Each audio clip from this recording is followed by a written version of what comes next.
তো দেখো এখানে আমি রসুন আর লঙ্কা নিয়ে নিয়েছি, পোস্ত আর একটা ছোট্ট পেঁয়াজটাকে টুকরো করে কেটে নেব। এবার চলো পোস্তটা বেটে নেব।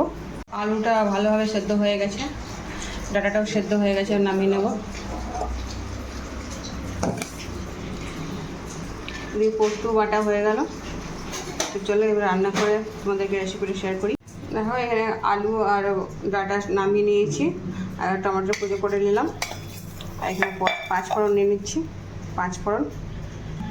এখানে তেল দিয়ে দিলাম, তেলটা গরম হয়ে এসছে। এবার 5 ফোড়ন দিয়ে দেবো। কুচনো পেঁয়াজ দিয়ে দিলাম, পেঁয়াজটা একটু হালকা লাল করবো। দেখো হালকা ভাজা ভাজা হয়ে গেছে। এবার টমেটো আর নুন দিয়ে দেবো।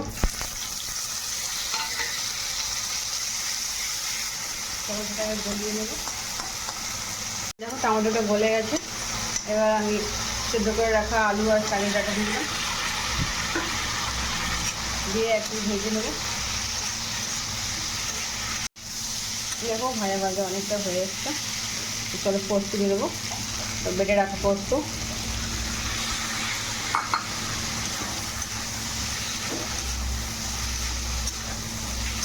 একটু পরিমাণ ওই বাটিতে একটু জল।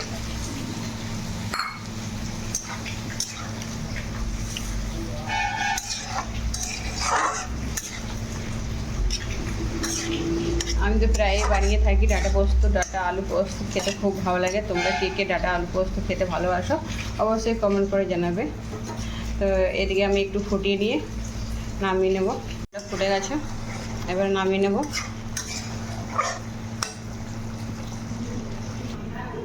দেখো ফাইনালি নামিয়ে নিলাম। আলু পোস্ত রেসিপি একদম রেডি। আলু পোস্ত আর লোটে শাকের ডাটা। তোমাদের কাছে রেসিপিটা কেমন লেগেছে অবশ্যই কমেন্ট করে জানাবে। লাইক কমেন্ট শেয়ার করো, নতুন থাকলে সাবস্ক্রাইব করো। ধন্যবাদ।